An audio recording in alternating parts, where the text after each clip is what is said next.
감사합니다.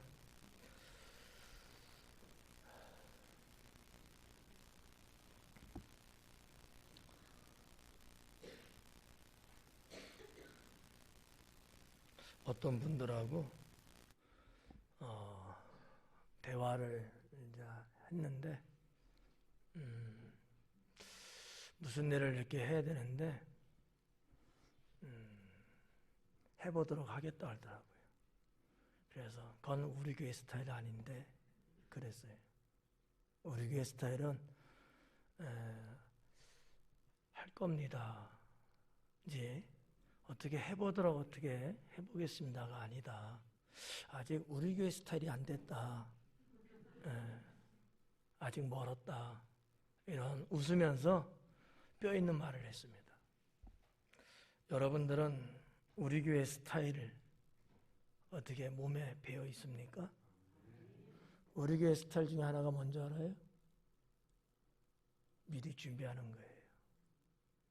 즉흥적이고 그냥 어떻게 얼벌무리는 것은 우리 교회 스타일은 절대 아니다. 이 점 명심하면 좋지 않을까. 땜빵식 안 돼요. 하나님도 좋아하지 않아요. 충분히 준비하고 충분히 모든 것들을 다 이렇게 사전에 갖추는 게 우리 교회 스타일이다. 저는 그렇게 보고 지금 동안 30년을 그렇게 가르쳤습니다. 이제 하여튼 그런 얘기를 나누면서 아마 본인도 조금 뜨끔했는지도 몰라요. 아차, 내가 실수했구나. 근데 뭐 어떻게 하겠어? 이미 엎질러진 물인데. 여러분들은 어때요? 해보도록 노력할게요. 이런 쪽인가요? 아니면 그렇게 해야죠. 이런 쪽인가요? 양심은 좀 있으신가? 후자여야 돼. 후자. 뭐 어떻게 뭐 시간 되면 뭐 해야죠. 뭐 이건 아니다라는 거죠. 시간이 없는 중에서도 내가 주를 위해서는 하겠습니다. 이게 신앙이다라는 거죠. 그래야 된다. 하나에서 열까지의 모든 일들이 다 하나님을 우선순위에서 끝자락에 두는 사람들이 있어요. 자기 할 거 다 하고 되면 하고 안 되면 안 하고 뭐 그렇지 뭐 이런 분들이 있거든요. 제가 볼 때는 이건 신앙 아니다. 여러분 볼 때는 어때요? 신앙일까요? 그건 아니에요. 세상에서도 가치가 없어요. 그건요. 그러지 못할지라도 내가 먼저 하나님께, 내가 먼저 주님께 해야지. 이게 진짜 신앙이라는 거죠. 여러분, 그런 신앙, 우리 교회 신앙 지킬 수 있기 바랍니다. 근데 뭐 우리 교회 신앙이라고 하니까 조금 어감이 어떨지 모르는데 나쁜 건 아니잖아요. 우리 교회 신앙이 나쁜 것 같으면 할 필요가 없죠. 전통이라도 좋은 거라면 당연히 해야죠. 여러분 꼭 그런 신앙으로 저와 여러분이 함께 갈 수 있기를 축원합니다. 자, 오늘 말씀은 이 제자를 사도로 칭하시는 그 내용이 되겠어요. 제자들이 있는데 이 제자들을 누가복음에서는 독특하게 사도라고 이야기를 합니다. 다른 성경에는 없어요. 누가만 독특하게 이 말씀을 이제 기록을 했는데 이거를 제목으로 삼았고 상당히 중요한 부분이다라고 볼 수 있습니다. 오늘 12절부터 한번 보도록 하겠습니다. 이때에 예수님께서 기도하시러 산으로 가사 이때에 예수님께서 기도하러 산으로 가셨다라는 거예요. 자, 이때는 어느 때냐? 이때라는 것은 시간을 알려주는 단어예요. 우리가 그 앞에서 본 내용이 있죠. 안식일에 일어났던 두 가지의 사건, 그때예요. 그러니까 어떤 다른 날이 아니고 같은 날인 거지. 그 같은 시간대라고 이렇게 보시면 되겠어요. 그럼 우리가 이제 6절서부터 11절까지 이렇게 봤는데, 여기에서 예수님이 이 안식일에 병 고치는 것 같고 바리새인과 서기관들이 꼬투리 잡으려고 했잖아요. 그때 예수님이 뭐라고 응수를 하셨어요? 착한 일 하는 거, 악한 일 하는 거, 선을 행하는 거, 그 다음에 불의를 행하는 거, 이런 것을 언급하시면서 비록 안식일일지라도 병 고치는 것은 선한 일이고 그것은 하나님이 기뻐하시는 일이고 생명을 살리는 일이고 그게 뭐가 문제가 되느냐, 이렇게 이제 응수를 하셨단 말이죠. 그러면서 이 1절서부터 11절까지 말씀에 가장 키포인트라고 말할 수 있는 게 뭐냐? 안식일의 주인은 누구다? 나다라는 거야. 나는 안식일의 주인이다. 너희는 안식일을 지키는 사람들이지만 나는 이 안식일의 주인이다. 이런 말씀을 이제 하셨잖아요. 근데 이때의 바리새인과 서기관들이 이 말씀을 한 예수님을 어떻게 하면은 죽일 수 있을까? 이 생각을 했죠. 그것을 예수님은 분명히 그 마음을 알고 있을 거예요. 그때에 주님은 나가셔갖고 산으로 올라가셨다라는 거죠. 산으로. 뭐 정확한 시간은 알 수 없어요. 또 안식일에 일어난 사건들인데 보편적으로 안식일에 예수님의 사역은 거의 오전 타임에 많이 사역을 이제 하셨다고 말씀을 드렸습니다. 자, 이때도 만약에 그렇다면 이 12절에 말하는 이때는 그러면 과연 오전 시간 중일까 아니면 뭐 점심 시간일까 언제일까 이런 부분이 있기는 한데 정확하게는 알 수는 없어요. 대략적으로 볼 때 아마 오후 시간이 되지 않았을까 이렇게 저는 이제 내다 봅니다. 예수님은 바리새인과 서기관들하고의 어떠한 그 뭐라 할까 논쟁이라고 할까 이것을 진행하지 않고 여기서 선을 끊고 바로 산으로 발걸음을 옮기십니다. 이유가 뭘까? 기도하러 가셨다는 거죠. 자, 여기에서 예수님의 기도의 제목, 우리 스타일로 말하면 예수님이 뭐를 놓고 기도하려고 가셨을까? 이런 부분들을 조금 궁금증 속에서 생각해 볼 수는 있거든요. 뭐 원론적인 건 하나는 사역이죠. 메시아로서의 사역. 또 하나는 이 예수님 사역 초기부터 계속해서 지금 도전해오고 유혹하고 예수님의 사역을 제지해 들어오잖아요. 부딪히는 이 현상에 대한 부분들을 아마 예수님은 기도하지 않았겠는가 이렇게 볼 수 있다라는 거죠. 12절 말씀에 보면 예수님이 산으로 기도하러 가셨다라는 거. 예수님은 회당에서 개인적인 기도하고 이런 부분이 성경상에는 사실 없어요. 그러니까 예수님의 기도의 장소는 회당이나 성전은 아니었어요. 말씀을 가르치기는 하셨지만 거기에서 뭐 기도하시지는 않았고, 제가 볼 때 보편적으로 거의 뭐 90% 이상은 산에서 기도하셨다라고 성경은 기록하고 있습니다. 이 12절도 똑같아요. 우리가 전주, 그 전주, 그 앞부분에서도 쭉 봐왔던 게 뭐예요? 예수님이 언제나 산으로 가셨잖아요. 간혹 광야에 나가서 기도했다는 것도 있지만 거의 다가 이제 산으로 가신. 그럼 왜 산으로 가셨을까라는 거죠. 아니 기도할 때가 뭐 그렇게 없어서 산으로만 가셨을까? 우리는 사실 어때요? 산보다도 성전에 나가서 기도하잖아요. 그러면 예수님도 성전에서 기도하시면 얼마나 좋겠어. 근데 예수님은 그러지 않았어요. 요한복음에 나오고 있는 나다나엘, 예수님의 제자가 됩니다마는 그는 기도할 때 어디서 했다 그래요? 무화과 나무 아래서 했다 그래요. 그러니까 보편적으로 유대인들은 이렇게 그냥 한적한 곳에 나가서 기도하는 게 그들의 아마 기도 습관일 거예요. 그 문화일 겁니다. 그럼 예수님도 그냥 거기 회장에서 나가서 어디 좀 저쪽 좀 떨어진 데 가서 기도할 수도 있을 텐데 주님은 그런 경우가 없다는 거죠. 늘 산으로 발걸음 옮겼다. 왜일까?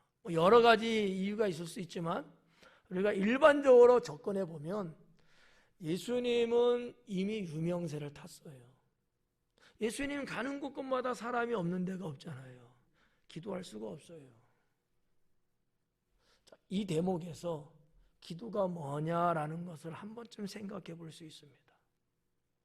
기도는 막 정말 번잡하고 시끄럽고 혼란스럽고 막 아비규환 같은 그런 데서는 이 기도를 깊이 할 수가 없습니다. 방해를 받잖아요. 그러니까 옛날 믿음의 선진들도 다 그랬습니다만 특히 예수님은 일반 선지자보다도 모든 백성들에게 다 노출돼 있어.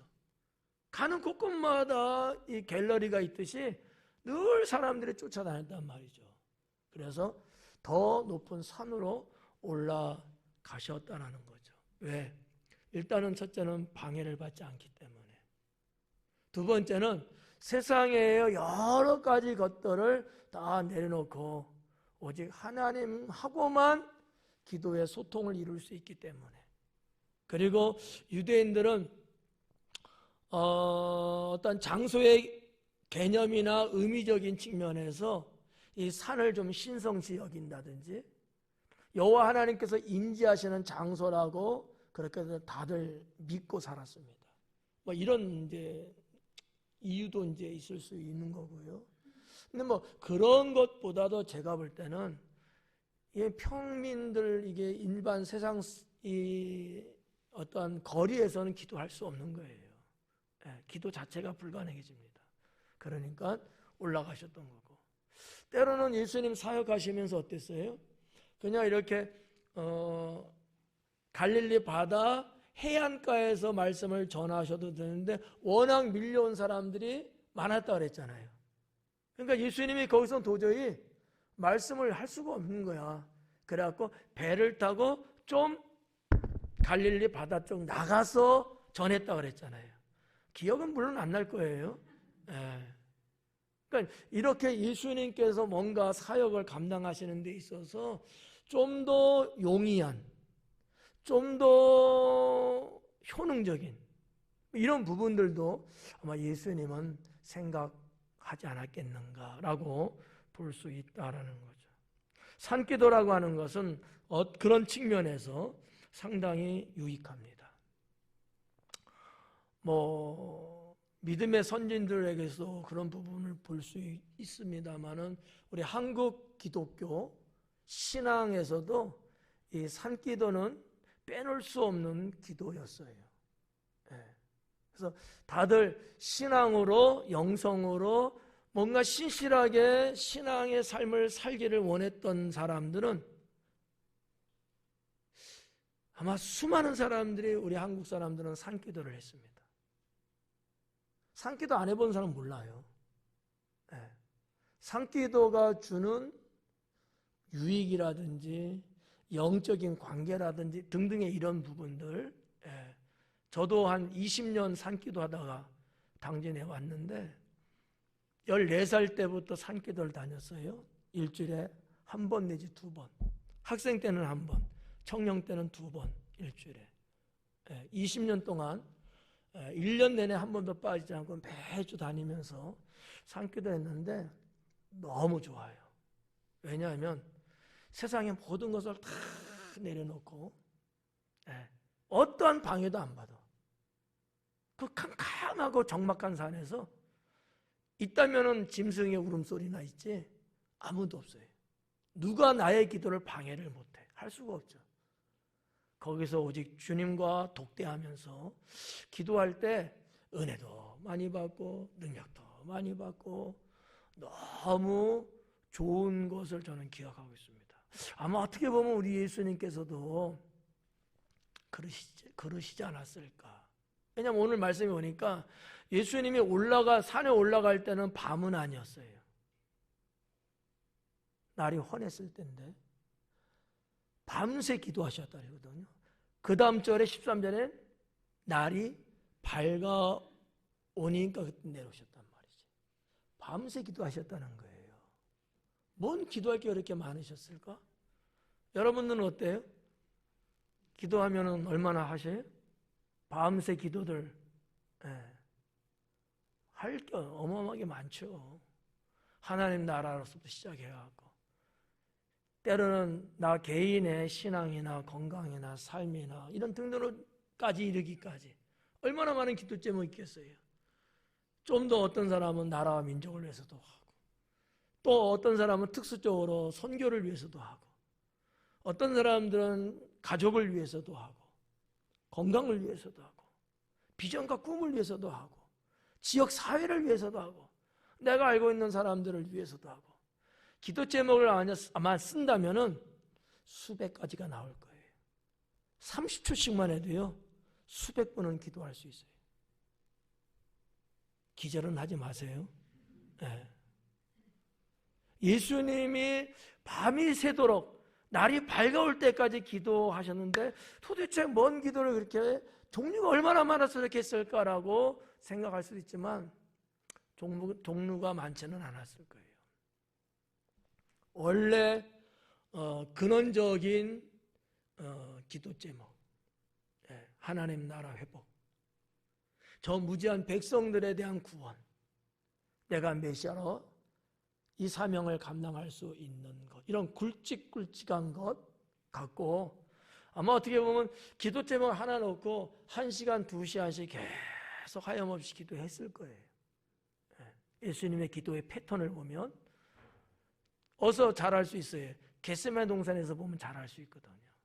아마 그런 기도 패턴을 가지고 하지 않았을까라고 예측할 수 있는데, 자, 아무튼 12절에 예수님께서는 기도하시러 산으로 가셨다. 산으로. 여러분들 산에 가서 기도해 본 경험들은 어떻게 있는 분도 있고 이제 없는 분도 있을 텐데, 시간이 가서 자꾸 없어지죠? 아유, 목사님, 우리 동네는 산도 없어요. 알아, 나도. 있긴 있지. 산 많아요. 지도 보면 무슨 산 많더라고. 근데 산 같지 않다고 해서 안 가는 것 같은데, 산은 많아. 근데 어쨌든 기도의 삶을 살아야 된다. 나는 우리 성도님 여러분들에게 늘 제 가슴 한 군데에 사무치고 있는 것이 있다면 기도 많이 해라. 많은 거예요. 기도 많이. 기도하는 자가 승리합니다. 제가 조금 뭐라고 할까? 안타까움이라고 할까? 좀 하나님께 죄송한 게 있다면 우리 성도들의 기도 시간이 너무 짧다라는 거죠. 주님 바라보고 믿음으로 사는 건 맞는데 주님 앞에 엎드리는 기도 시간이 너무 없지 않느냐라는 거예요. 여러분 잘 생각해 봐요. 본인들이 하나님 앞에 기도하는데 30분 이상씩 기도하신 적이 그렇게 있으세요? 이게 우리의 맹점이야. 목사의 아픈 생각이 거기에 있다는 거죠. 하나님 앞에 깊은 기도를 하지 않으면 신앙은 얕은 물가밖에 될 수 없습니다. 그 신앙 갖고는 이 세상을 이겨나가기 너무나 벅차요. 하나님이 어떤 분인지도 잘 모르고 그분과 나의 관계도 성립이 잘 안 되고 주님의 뜻이 뭔지도 분별도 안 되고 아무것도 없잖아요. 예수님 그분도 밤이 새도록 기도를 하시는데 우리는 얼마나 많은 허물이 있고 우리는 얼마나 부족함이 많아요. 그런데도 우리는 기도 안 하고 살아. 다른 거를 위해서는 뭐 1시간도 하고 뭐 2시간도 막 이러잖아. 근데 기도하는 시간은 왜 이렇게 짧고 또 짧고 또 짧은지, 횟수는 또 얼마나 되는지, 이게 참 저의 죄라면 죄겠죠. 이 부분을 더 강하게 여러분들을 단련시켜 써야 되는데, 예, 이게 참 저의 미스테이크죠. 속상하다는 거죠. 성도 여러분, 그냥 하는 얘기가 아니고요. 기도 없이는 살 수 없습니다. 제가 장담합니다. 기도 없는 성도는 주님 앞에 못 섭니다. 쓸 수가 없어요. 왜? 힘이 없거든요.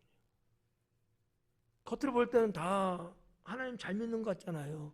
교회에서도 열심히 뭐 사역도 하고 뭐 열심히 다들 잘 하시잖아요. 근데 여러분의 심령에 내 영혼을 지켜줄 수 있는 굵직한 기둥이 없어요. 그저 잔뿌리밖에 없는 잔뿌리. 이거 갖고는 이 말세지 말에 이 세속적인 부분을 이겨나기가 너무나 어려워요. 여러분 별일 없으니까 그다지 뭐 큰 문제들 없으니까 그냥 그런 대로 그냥 유유히 뭔가 이렇게 되는 것 같잖아요. 정말 큰일이 한번 뻥 터지면 어떻게 될까? 큰일이 한번 펑 터지면 감당할 수 있을까? 신앙으로 그 모든 것들을 다 감내하고 이겨낼 수는 있을까? 그러면 다행인데 그러기는 쉽지 않을 거예요. 아마 여기 있는 목사하고 빠이빠이 헤어지고 결별하는 사람들도 나올 수 있을 겁니다. 연약해요. 기도를 통하여 영적인 내성을 키워야 되거든. 강인함을 만들어야 되거든. 믿음의 선진들 봐봐요. 그 어려운 상황에서도 포로로 잡혀간 그 상황에서도 그렇게 하나님 앞에 기도하는 거 봐봐요.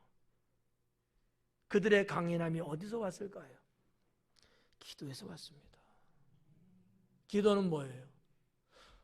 나의 모든 걸 다 내려놓는 거거든. 하나님께 다 올인하는 거예요. 맡기는 거예요. 그러니까 하나님이 역사하시죠. 기도 안 하는 거는 내가 하겠다는 얘기야.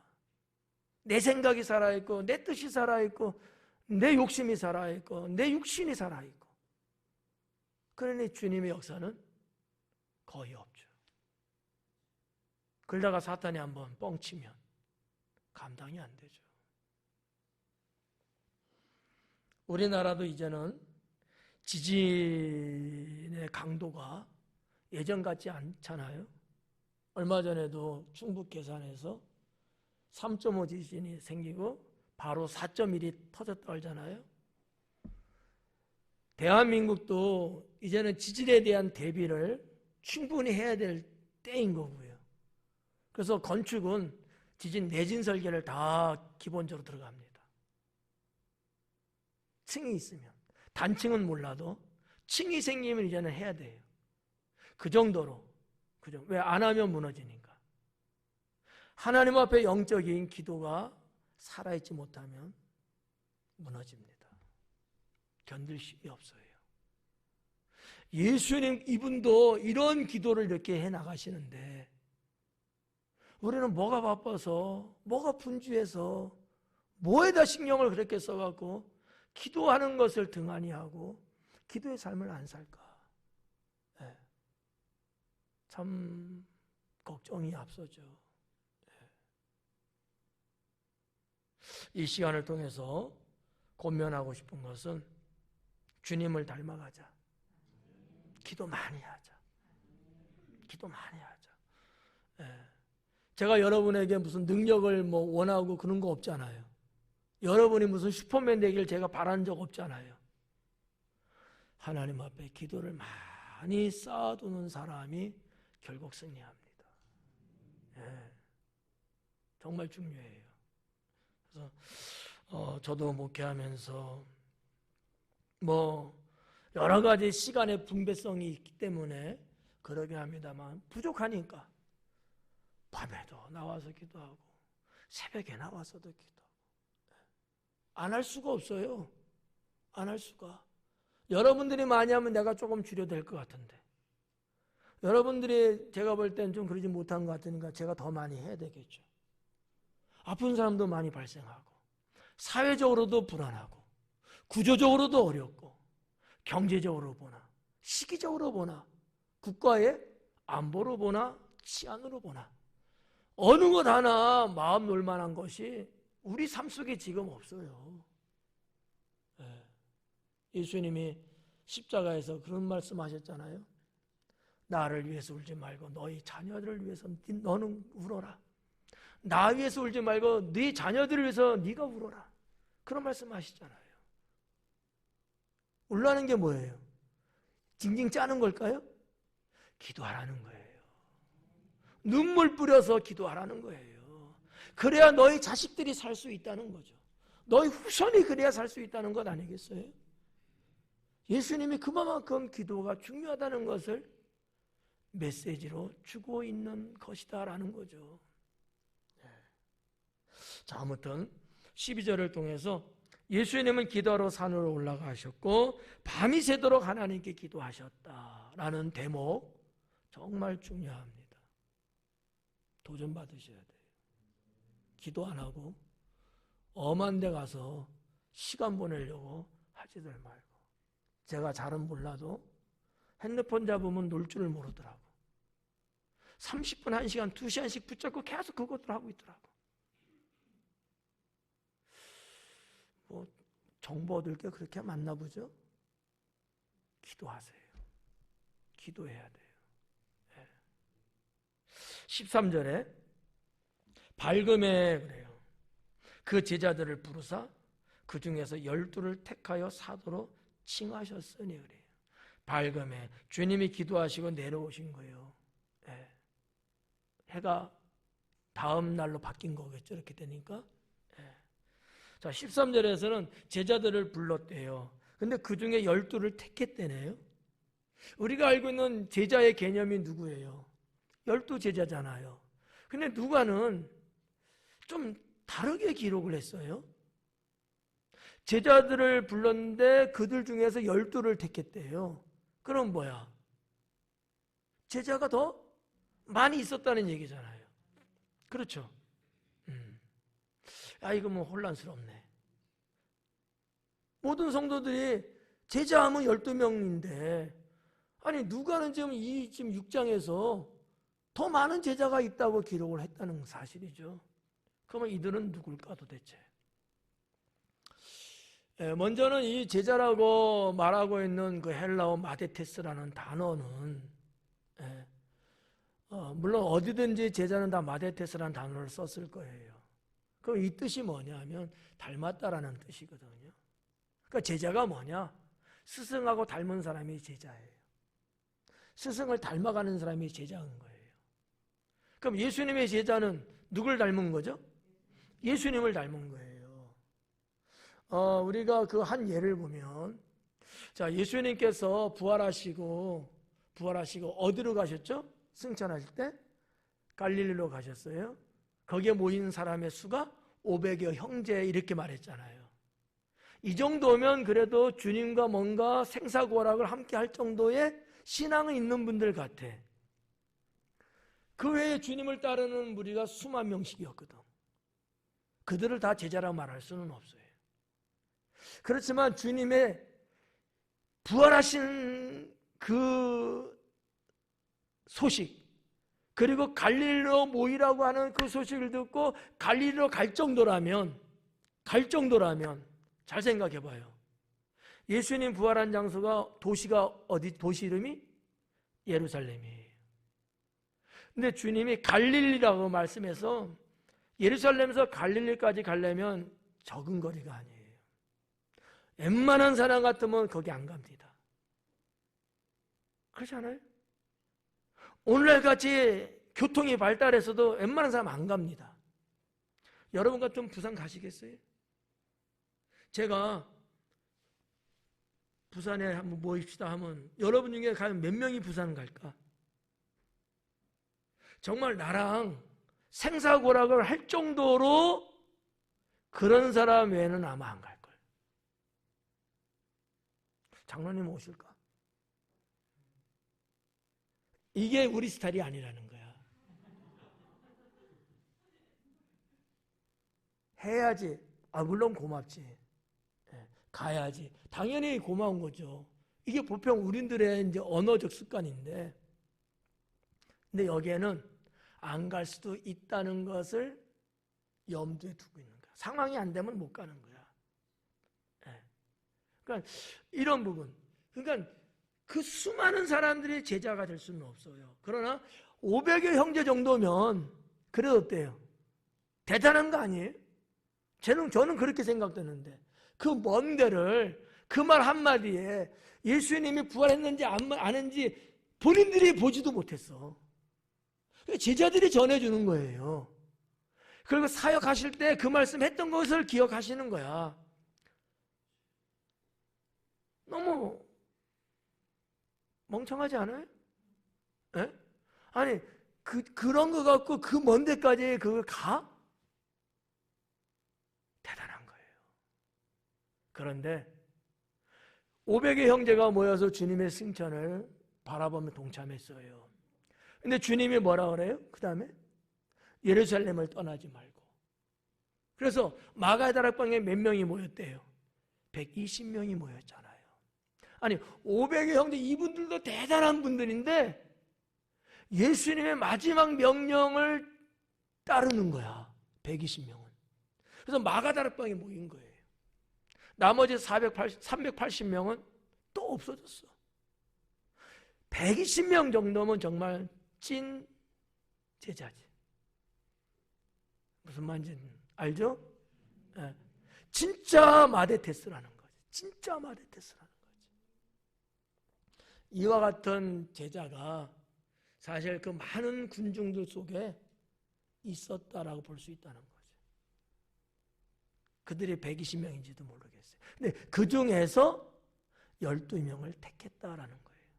물론 예수님은 이 12명을 사전에 이미 그들을 다 컨택했어요. 개별적으로. 그죠? 다 불렀잖아요. 근데 누가는 이것을 같은 그 테두리 안에서 언급하시고, 그들이 제자인데 그 중에서도 이 12명을 택하여서 제자를 택했다는 얘기 아닙니다. 제자들 중에서 12명을 택해서 사도로 칭하기 시작했다는 얘기예요. 아멘도 안 한다. 사도가 뭔지 몰라서 그랬어요? 사도라는 말은 아포스톨로스라는 단어인데 이건 보냄받았다는 뜻이에요. 쉽게 말하면. 그러면 아포스톨로스가 갖고 있는 이 단어의 의미적인 게 뭐냐면 보냄받은 사신이거든요. 그냥 보냄받았다고 하면 좀 맹숭하잖아. 특별한 명령과 권세를 부여받아서 사신으로 보냄받은 사람을 말하는 거예요. 그 제자들이 있지만 12명의 제자라고 우리가 알고 있는 그 제자들은 특히 제자에서 사도로 주님이 인정했다는 사실이죠. 이거는 뭐 영광스러운 건 말할 것도 없고요. 성경 마태나 마가복음, 요한복음에서 나오지 않는, 누가복음에서만 찾아볼 수 있는 당시에 예수님의 그 마음을 조금이나마 느껴볼 수 있는 내용이 아닐까라고 저는 생각합니다. 여러분들은 어때요? 수만 명 무리 중에 있는 사람들? 그럼 500여 형제 그 안에는 들어가 있습니까? 한번 생각해 봐요. 나 같으면 부산 오라면 갈까 안 갈까? 한번 그거 생각하면 답이 딱 나와. 목사님이 부산에서 우리 모이자 한번. 뭐 번개 모임처럼. 과연 부산을 내가 목사님 그 말 한마디에 내가 갈 수 있을까? 뭐 주님이 한다면 당연히 가시겠지 뭐. 안 가겠어요. 뭐 주님이 말씀하셨는데. 조금 급을 쭉 떨어뜨려서 목사인 제가 그렇게 말했을 때 거리가 너무 멀어요? 좀 줄여줄까요? 태안이다. 태안. 그러면 태안. 네. 태안에 한번 모이자 라고 했을 때 과연 몇 명이 올까? 당진 시내에서 번개 모임 오니까 다들 오더만. 이건 안 돼. 이건 알아볼 수가 없어. 한번 생각해 보자는 거예요. 나는 정말 주님의 이 제자라는 마데티스 안에 나는 정말 들어가는 사람이냐? 정말 주님과 뭔가 닮아가는 사람인가? 내 모습 속에 주님의 모습을 발견할 수는 있는지, 이거 한번 생각해 보고 이 말씀 넘어가자라는 얘기예요. 뭐 여러분을 제가 뭐 추궁을 하고 꾸중을 하고 그런 얘기가 아니고 한번 생각해 보자라는 거죠. 한번 생각해 보자. 근데 예수님은 그런 제자들, 그들도 훌륭하지만 그들 중에 있는 12명을 사도로 택했다라는 사실. 그러면 좀 더 좁혀봐요. 500의 형제 안에 나는 있는가 해서 120명의 성도 안에 나는 있는가. 더 이상 좁히면 곤란할 것 같은데. 과연 나는 주님께, 나는 과연 우리 교회 목사님께, 나는 정말 이 사도처럼 단순하게 보냄받았다 그랬잖아요. 단순하게 그냥 편하게 표현하면 나는 정말 목사님한테 어디든지 내가 보냄받을 수 있을 정도의 나는 제자는 맞는가? 라는 거죠. 제가 여러분을 권사님, 안수 집사님, 장로님, 집사님 어디 좀 가셔야 될 것 같은데 거기 가서 좀 이런 일이 있으니까 좀 도와주면 안 될까? 이렇게 만약에 보낸다고 했을 때 흔쾌히 목사님 당연히 가야죠 이럴까? 아니면 시간이 될지 모르겠는데요 이럴까? 전자 후자. 그게 우리 교회 스타일이야. 그게 우리 교회 스타일이야. 목사님 당연히 가야죠. 주님이 기뻐하시는 일인데, 한 영혼을 위로하고 그럴 일인데, 저도 내일 다 충북 충주호를 다녀와야 돼요. 왜냐하면 우리 교회 일은 아닌데 우리 지방에 있던 목사님이 그 청풍호 여러분 가셨던 분 있죠? 그쪽으로 이임하셨어요. 간지 한 7년쯤인가 6년 7년 되셨어요. 근데 너무 힘든 거예요. 크다고 한 교회로 갔어요. 인주면에 있다가 갔는데 너무 고생하고 너무 시달리고 이루 말할 수 없을 정도로. 그 얘기를 들었어요. 들어갖고 위로를 해줘야 되겠구나 해서 내일 거기 다녀올 거예요. 원래 스케줄 없었던 건데 갑자기 너무 좋아하시더라고. 물론 저의 이제 후배이기도 하고 우리 지방에서 한 1년이나 같이 있었나 그것도 아마 안 됐을 것 같기도 하고 아주 짧은 시간 같이 있었던 분인데, 그래서 우리 임원 목사님들이 같이 가서 좀 힘 좀 내라고 위로와 차원에서 가는 거야. 왜 갈까? 그런 감동이 온 거예요. 주님이 보내시는 거야. 주님이 가라. 가면 시간 하루 내야 되고 가게 되면 돈도 들어야 되잖아. 그죠? 그냥 갖고 얼굴만 보고 와요? 그것도 그렇잖아. 그러니까 여러 가지로 하여튼 그래요. 지금 왜냐하면 다음 주부터 대신방인데 정말 없는 시간이지만 그런 감동을 주신 거예요. 가라고. 그래서 가기로 연락을 했고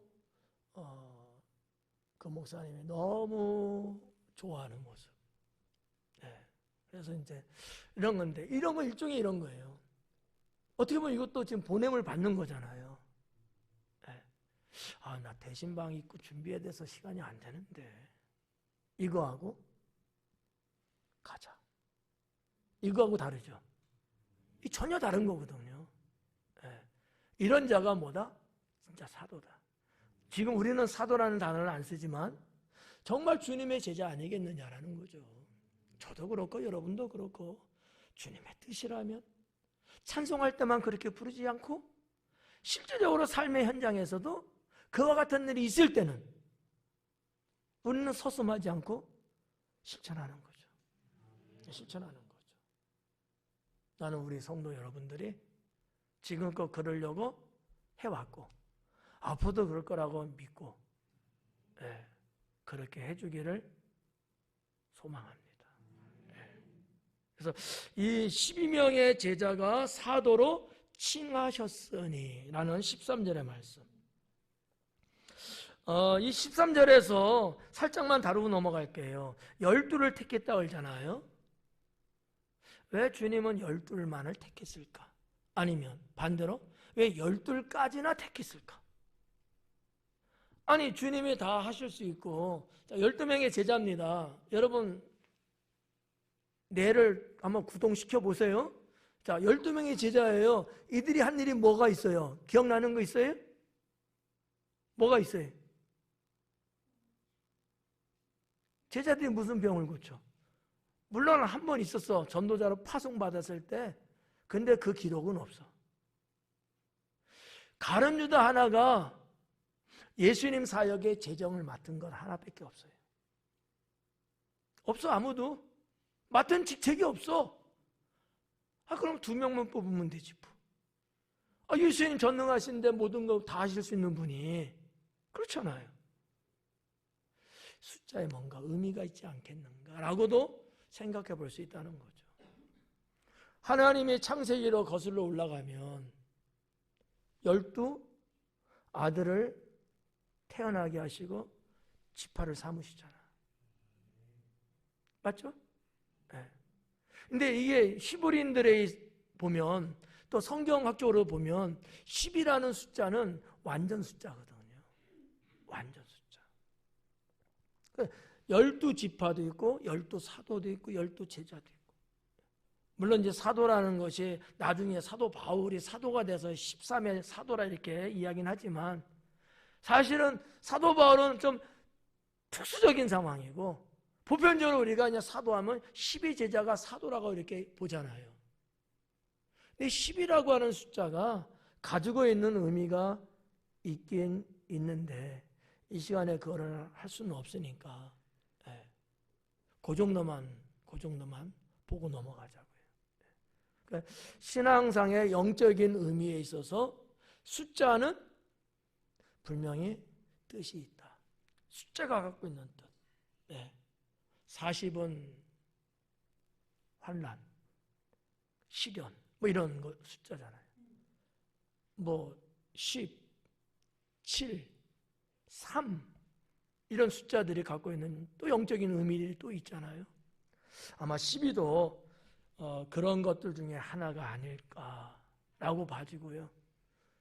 천국에서도 하나님 보좌 주변에 이 12사도들 또 24장로들 12지파들 여전히 그렇게 이야기하고 있거든요. 이 땅에서만 있는 게 아니고 하나님 나라 천국에서도 그대로 적용되고 있다고 놓고 봤을 때 예수님도 12명의 제자를 택하셨을 때는 뭔가 그냥 아무 생각 없이 뽑다 보니까 벌써 12시라 10분나 됐네. 그만해야지. 이러지는 않았지 않았겠는가 이렇게 볼 수 있다는 얘기죠. 자, 14절부터 16절까지 예수님 12명의 제자의 이름이 나옵니다. 되나요?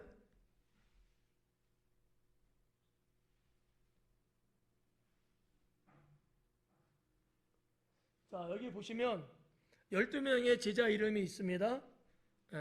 이거는 요거만 하고 넘어갈 거예요. 특별한 거 아니에요. 왜냐하면 한 사람 한 사람 인물전을 여러분에게 강의해 드리려면 한 사람당 1시간씩 해야 돼. 그러니까 이건 어렵고 그냥 보자고요. 저기 보시면은 베드로가 정중앙에 있죠. 예수님의 12제자 위에 베드로. 베드로 이름은 반석이에요. 베드로 뜻이 그렇다는가. 반석이라는 이름이에요. 그 다음에 옆에 오른쪽으로 돌아가서 안드레의 뜻이 남자답다 또는 강인하다 이런 뜻을 갖고 있는 거고요. 안드레. 그 다음에 가롯 유다. 가롯은 아니죠. 저거는 지역 이름이라 그랬죠. 유다. 유다라는 이름의 뜻이 뭐냐? 찬양하다라는 거예요. 찬양하다. 그 다음에 빌립. 빌립은 말을 사랑하는 자라는 뜻을 갖고 있어요. 빌립이라는 이름이. 그 다음에 도마. 쌍둥이에요. 도마의 뜻이 쌍둥이. 그 다음에 야고보. 야곱 있죠? 아브라함, 이삭, 야곱. 야곱과 야고보는 같은 어원을 갖고 있어요. 같은 거예요. 자, 야고보는 발꿈치를 잡다. 야곱이 그랬잖아요. 에서하고. 그죠? 발꿈치 잡았대잖아요. 그래서 발꿈치를 잡다라 해서 야곱이에요. 근데 다른 말로 또 말하면 추종자. 뭔가 누군가를 이렇게 따라가 붙잡았잖아요. 그런 의미로도 쓰기도 하고요. 그 다음에 여호와는 은혜롭다. 이 요한이라는 이름은 서양인들은 많이 쓰는 이름입니다. 이름 자체가 좋잖아. 요한. 하나님은 은혜로우시다.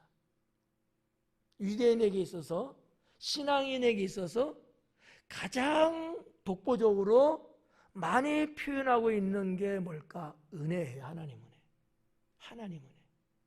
여러분도 하나님 은혜가 좋아요? 하나님 축복이 좋아요? 그렇게 말하겠지. 축복은 하나님 은혜 안에 있는 어느 하나에 불과해요. 은혜가 훨씬 크다는 얘기죠. 그러니까 요한이라는 말, 뭐 영어에 뭐 존, 저 요한이에요. 요한 똑같은 거예요. 은혜라는 이름을 많이 쓰는 거죠. 다데오. 마태복음 이런 데서는 다데오 나오는데 누가복음은 다데오가 나오진 않아 이름이요. 그냥 유다로 나옵니다. 네. 근데 동일 인물이에요. 다데오는 칭찬하다. 그 다음에 야고보 똑같죠? 마태 하나님의 선물이라는 뜻을 갖고 있어요. 마태라는 이름은 하나님의 선물. 그 다음에 올라가서 바돌로메 하나님께서 주셨다 라는 뜻을 갖고 있어요. 바돌로메. 더 올라가서 시몬 하나님께서 들으셨다.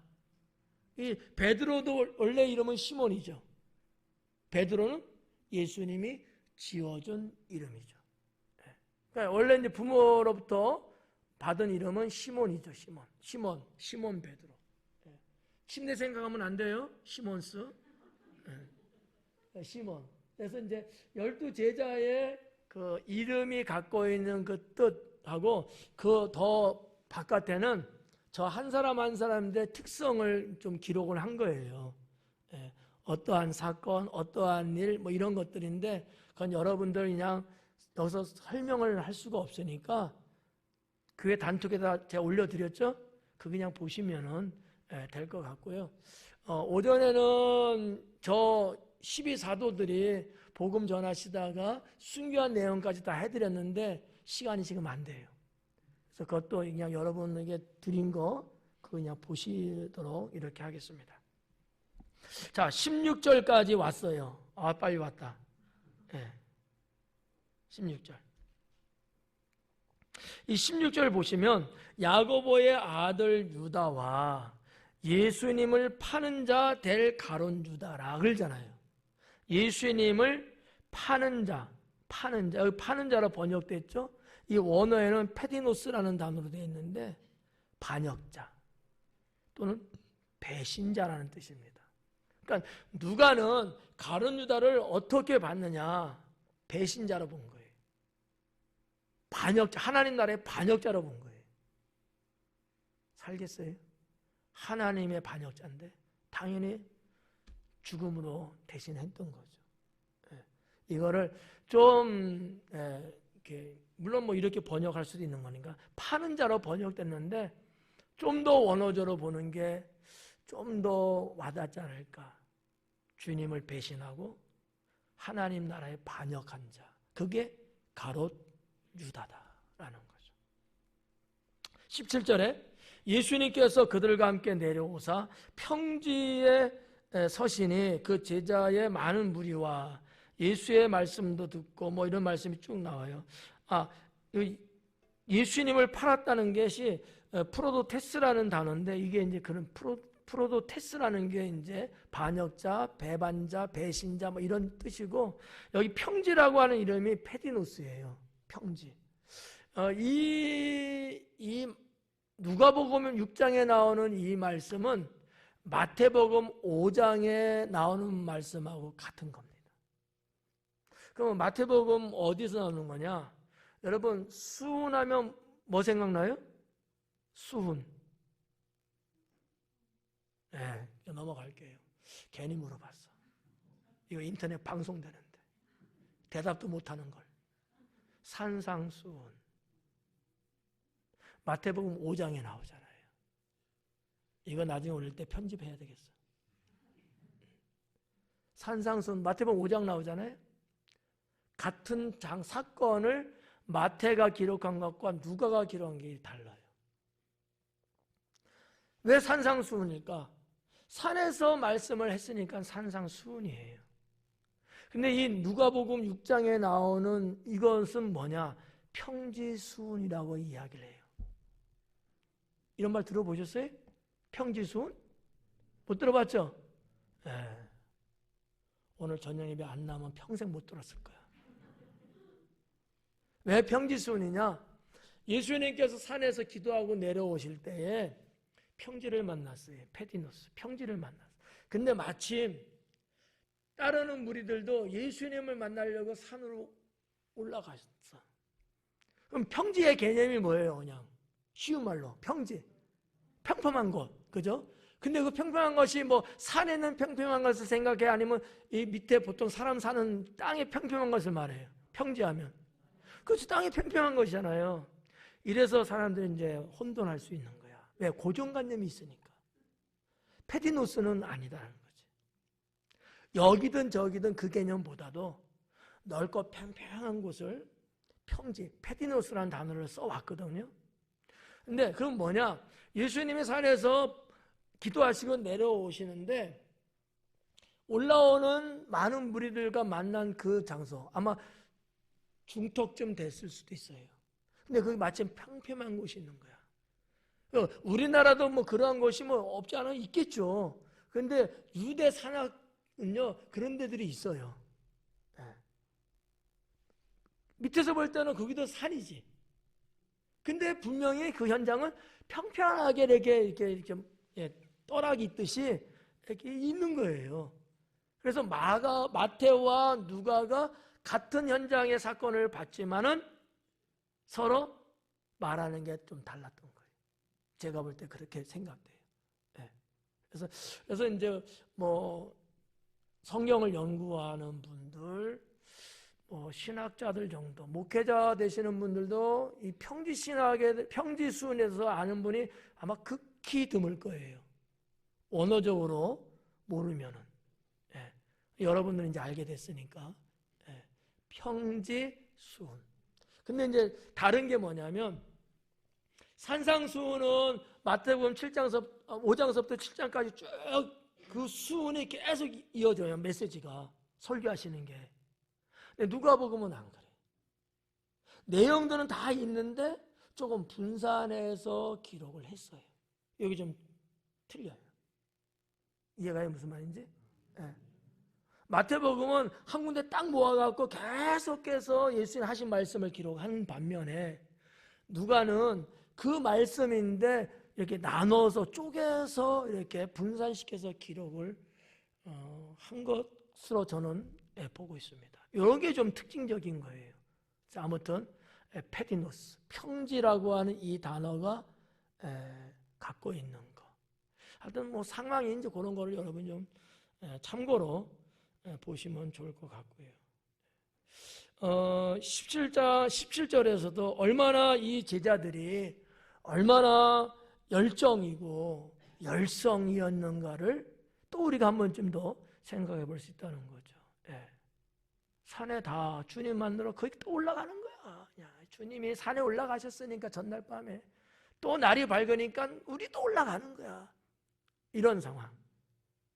열정이 아니고서는 어렵죠. 그분들이라고 여러분 뭐 놀고 먹는 사람들이겠어요? 다 나름대로 자기의 생업이 있고 다 하루 일과가 있지 않겠어요? 그럼에도 불구하고 주님을 만나고 싶은 거지. 예. 이유는 그 다음에 이제 나오긴 합니다만은 한번 그때 가서 볼까요? 17절에 예수님께서 그들과 함께 내려오사 평지에 서시니 그 제자의 많은 무리와 예수님의 말씀도 듣고 병 고침을 받으려고 두 가지죠. 제가 오늘 저녁에는 물도 안 주네. 물값도 못하는 목사 같다. 예. 제가 계속 말씀드린 거지. 예수님의 사역 두 가지, 그죠? 캐립소 선포하신 거 두 가지라 그랬잖아요. 첫째는 진리를 가르쳤던 거 하나, 두 번째는 아픈 자들을 치료해 주셨다는 것 하나. 맞죠? 저 기억하고 있어요.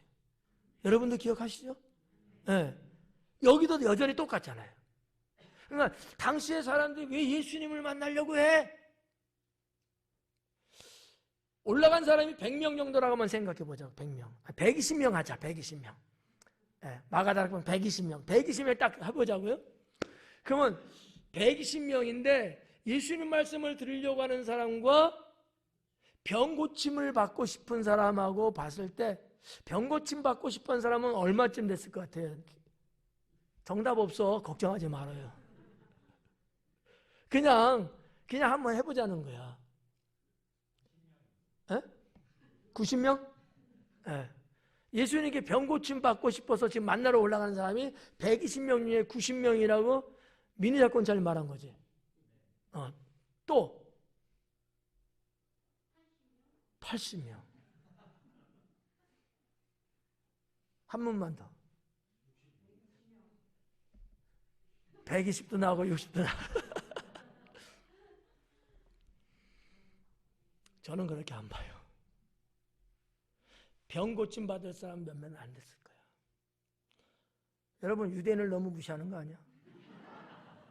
다 병자야? 유대인의 특성입니다. 유대인의 특성이 뭐냐? 진리를 사모하는 사람들이에요. 하나님 말씀을 듣고 싶은 사람들이야. 여러분, 이 시간이 좀 가서 좀 그러긴 한데 조금 거슬러 올라가서 말씀드리면, 자, 이스라엘 백성들에게 하나님의 종 선지자가 끊어졌던 시대가 있었다 그랬죠. 이스라엘 중간기 400년 동안. 구약이 있고 신약이 있는데 이 중간이 400년이었어요. 하나님의 주의 종을 세우지를 않았어. 말씀이 없었어. 얼마나 갈망했을까라는 거지. 포로 생활도 해보고 자기들 나라 안에서 편히 살아보기도 하고 별별 인생을 다 살면서도 언제나 그들의 삶 속에는 뭐가 있어서, 신앙 속에는 하나님 말씀이 늘 있었어요. 뭐 잘못해서 야단을 맞던 잘해서 칭찬을 받던 어쨌든 하나님 말씀에 들려주셨단 말이지.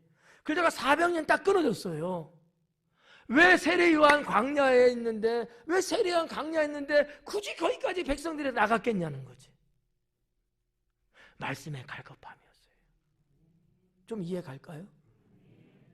그러니까 여기 지금 예수님을 만나러 가는 사람들이 어느 정도 있었을 텐데 대다수가 말씀 갈급해서 갔다고 저는 봐요. 아픈 사람은 있긴 있지. 근데 여러분이 말하는 그 수치만큼은 아닐 거야. 중요한 겁니다. 우리도 주님 말씀 갈급함이 있어야 되고 하나님 나라의 진리가 있어야 살 수 있는 것 아니겠습니까? 이게 필요한 거예요. 신앙에는요. 유대 백성들에게 이게 필요한 거예요. 사실은 뭐 바리새인이 있고 서기관이 있고 뭐 산헤드린 공회 사람들이 있고 뭐 이런저런 사람이 있어서 이스라엘은 마치 부패하고 뭐 폐쇄되고 막 이렇게 말도 하지만 모든 유대 백성들이 다 그런 건 아니거든요. 그들에서도 이렇게 신실하고 정말 하나님 바라보고 말씀을 사모하며 사는 사람들도 상당히 많죠. 네. 싸잡아서 말하는 건 그렇지. 이 부분을 여러분이 조금 이해를 하셔야 돼요. 무슨 말인지를. 네. 그래서 누가는 말이죠. 제가 볼 때 그 상황을 기록을 한 거예요. 그렇지 않으면 병든 자가 올라갔고 귀신 들린 자가 가서 고침받고 싶은 거 이것만 썼을 거지. 근데 예수님의 사역은 그건 반토막이고 정말 예수님의 사역 중에 핵심이 뭐예요? 하나님 나라 진리를 선포하는 거거든.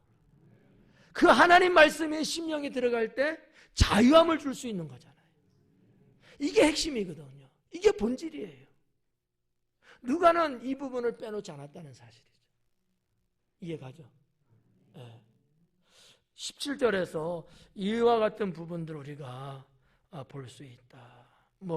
그러나 그 와중에서도 병 고침 받으려고 온 사람도 있고, 또 18절에 보니까 더러운 귀신에게 고난받는 자들도 있었다라는 얘기예요. 없다는 건 아니야. 그러나 비중을 놓고 볼 때, 또 유대인들의 종교성이나 속성을 우리가 놓고 볼 때 그런 사람도 있지만, 정말 순수한 신앙을 갖고 예수님이 우리가 조상 부모로부터 듣지 못하고 우리가 지금 살아가는 내내 한 번도 들어보지 못했던 진리를 나사렛 예수라는 자는 지금 외치고 있는 것을 그들이 알았잖아요. 그걸 듣고 싶었던 거야. 네. 이 부분을 우리가 알고 가면 좋겠다라는 얘기죠. 18절에 더러운 귀신에게 고난받는 자들도 고침을 받았다. 이 고난받는 자들이라고 나왔어요. 이 말을 좀 제가 풀어서 말씀드리면, 귀신에게 붙잡혀 괴로움을 받는 자들이에요. 귀신에게 붙잡혀갖고 괴로움을 받는 자들. 고난받는다니까 좀 그렇지 않을까요? 네. 귀신한테 고난받는 건 고난이 도대체 뭐야? 어디서부터 이것을 봐야 될까? 네. 너무 좀 황량하고요. 너무 범주가 커. 좀 축소해서 좀 피부적으로 느낄 수 있게끔 괴롭힘을 받았다는, 귀신한테. 예수님 사회 가실 때 그런 사건 있지 않았습니까? 딸이 불에도 넘어지고 물에도 넘어지고, 그죠? 아니 그냥 젊은 처자가 그냥 옷도 막 벗어던지고 막 이런 거. 거라사 강인도 있잖아요. 사랑하는 가족이 있음에도 불구하고 어때요? 무덤에 나가서 살고 말이지. 아무리 이 사람은 막 흉기로 때리고 그래도 말 피가 나도 그거를 몰라. 이 귀신에게 붙잡혀갖고 엄청나게 고난을 받았는데, 이 고난이라는 단어보다는 괴롭힘을 받았다. 괴롭힘을 받았다는 거죠. 지금도 마찬가지예요. 귀신에게 붙잡히는 자는요, 괴롭힘을 받습니다. 괴롭힘을. 이게 참 무서운 거예요. 그러니까 우리가 신앙생활 하면서 성령의 충만함을 우리가 갖고 살아야지 귀신과 연관돼서는 안 되잖아요. 네. 귀신에게 잡히면 안 돼요. 지금도 귀신은 잡잖아요. 약하면 잡는 거예요, 귀신이. 엄하게 우리의 생각을 그쪽으로 치중해버리면 귀신에게 잡힐 수 있어요. 귀신은 강한 자에게는 안 하니까. 근데 우리가 신앙적 면으로 볼 때에 우리는 성령님의 붙잡힌 바가 돼야지 귀신에게 붙잡힌 바 되면 안 되잖아요. 성령님께 붙잡힌 받으면 괴롭힘 받는 건 아니지. 능력을 입게 되고 오히려 승리하게 되고 그러는 거죠. 전혀 반대되는 개념이니까. 자, 18절에 이제 그 부분을 이제 보시면 좋을 것 같고요. 19절에 보니까 온 무리가 예수님을 만지려고 힘쓰니 이는 능력이 예수님께로부터 나와서 모든 사람을 낫게 함이더라. 자, 온 무리가 우리가 아까 가상 인원을 아까 했어요. 120명 정도. 가상 인원이에요, 그냥. 네. 온 무리가 예수님을 만지려고 힘썼대요. 여기 지금 만지려고 하는 이 단어가 이 하프토라는 단어거든요. 만지다, 잡다, 붙잡다 이런 뜻을 갖고 있는 거예요. 하프토.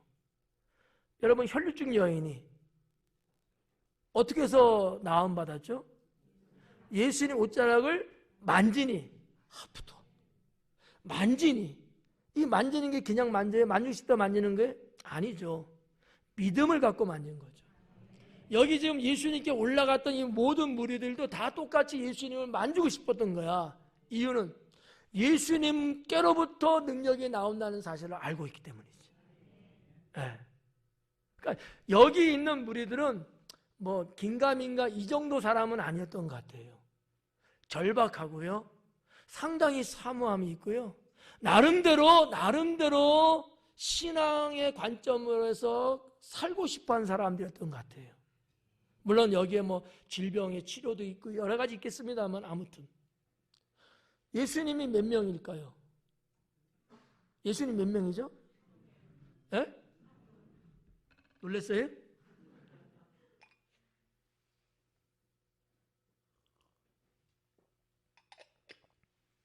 예수님 한 명이고 붙잡으려는 사람은 120명인데 다 붙잡을 수 있었겠어요? 뭐를 의미할까? 천국은 침노한 자의 것이에요. 뭐 착하기만 하고 마음 좋은 사람은 아유 나는 뭐 다음에 붙잡지 뭐 붙잡으세요. 아유 뭐 나는 바쁘니까 이럴 수 있어. 여기 이 착한 사람들 많잖아. 이 착한 사람들. 이건 아니다. 영적인 부분은요. 여러분 양보하는 건 아니에요. 쟁취하는 겁니다. 쟁취하는 거예요. 그렇잖아요. 아니 이 유대인들도 그건 안 거야. 유대인들도. 우리도 알고 있잖아요. 그거. 모르는 사람 없잖아요. 삶 속에서 이들은 바로 실천으로 가고 있는 거예요. 우리도 우리 삶 속에 주님이 여러분에게 계시기도 하고 여러분에게 찾아가시기도 하잖아요. 그럴 때 여러분은 어떻게 하셔야 돼요? 주님을 잡으셔야죠.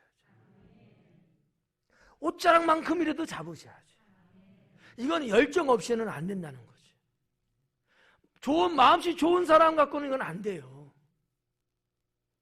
조금 성격은 초성만 말할게요. 지읒자 리을자 뭔지 알죠? 좀 그래도 주님을 향한 열정 뜨거움 이게 있는 자가 은혜도 입고 주님을 만나기도 하고 그런 건 아니겠어요? 뭐 이런 사건은 성경에 얼마나 많이 나옵니까? 삭개오가 대표적인 사람이기도 하고 말이죠. 뭐 동네 사람도 사람 취급도 안 하고 그러는데 그래도 나사렛 예수가 이렇다는 소식은 들었으니까 궁금하기도 하고 만나보기도 싶기도 하고 그자가 나의 친구는 혹시나 되어주지 않을까라는 건 생각도 했는지도 모르지. 그러니까 그 나무 위에 기어 올라가잖아요. 어른이 돼갖고 얼마나 창피해요. 예? 근데 얼마나 그 마음은 타올랐겠냐는 거지. 그런 사람이 만나요. 그런 사람이. 여기 온 무리가 예수님을 만지려고 힘썼대요. 예. 이 하프토라는 것이 잡다, 만지다는 뜻인데 힘썼다는 단어는 에젠툰이라는 단어로 되어 있거든요. 추구했다는 거야. 노력했다는 거야. 애썼다는 거예요. 그 예수님 한 사람인데 너 서로 잡겠다고 했지만 붙잡으려고 만져라도 보려고 그들이 모든 걸 다 내려놓고 추구했대. 몸부림쳤다는 거예요. 이 에젠툰이라는 단어가 갖고 있는 의미적인 걸 우리가 한번 생각해 보면 우리도 주님을 그런 심정을 갖고 우리도 주님께 나아가고 그래야 된다라고 믿어요. 아까 서두에도 말씀드렸다시피 여러분이 하나님께 기도할 때 이런 애절함을 갖고 기도를 한다면 더 주님께 깊이 들어가는 기도 10분이 뭐야 30분 1시간이 가도 시간 간 줄 모르고 기도의 세계 하나님 나라 그 세계 속에서 주님과 교통하지 않겠습니까? 이게 진짜죠. 이게 진짜죠. 그래서 이 19절에 예수님을 만지려고 힘쓰니 이유는 능력이 예수님께로부터 나왔다는 거죠. 이걸 안 거야. 여러분도 알잖아요. 그러면 우리도 이렇게 살아야 되는 거야. 여러분 표현이 죄송합니다만 시절 같은 사람 별로 뭐 그런 것도 아니고 신앙하고 상관도 없고 뭐 그냥 자기 멋대로 사는 이런 사람하고 때로는 어울리고 뭐 쎄쎄쎄하고 그것보다는 신앙의 영성이 있고 성령의 능력도 받고 은사도 있는 이런 사람들과 교감이 되고 뭔가 이렇게 좀 뭔가 이렇게 터치도 좀 하고 말이죠. 이러한 것이 좀 있으면 훨씬 더 좋지 않을까. 제가 예배 끝나고 나가면 꼭 박봉녀 권사님이 저한테 이거 하죠. 이거. 목사님, 제가 안 하면 또 그렇잖아. 그래서 예, 권사님 저도 나쁘지 않아요. 좋아요. 성도님이 그래도 저를 목사로 여기고 그리고 이거 하자는데 못할 이유가 뭐가 있어요? 누가 합니까? 목사랑 터치할 때 주님이 목사에게 주신 능력이 그에게 임할런지. 제가 우리 여성분들한테는 조금 송구하지만 남자분들하고는 어떻게든지 제가 악수 한 번 정도는 하려고 노력을 해요. 예배 때는. 딴 때는 못 하더라도. 왜? 목사가 하나님께 받은 능력을 조금이나마 이러한 영혼의 터치를 통해서 전달해 주고 싶기 때문이죠. 목사가 멀뚱멀뚱 쳐다보는 것도 우습잖아요. 서로 인사하고, 그죠? 서로 이렇게 사랑의 교제를 나누면 얼마나 좋아요. 사랑하는 성도 여러분, 그래서 이 19절까지 우리가 봤습니다. 자, 제자를 사도로 칭하셨다. 제목 하나만 놓고 마지막 결론을 지을 때예요. 그러면 나도 주님 앞에. 예전에 숫자로 우리가 이야기하면 예전에 내 숫자가 3이야.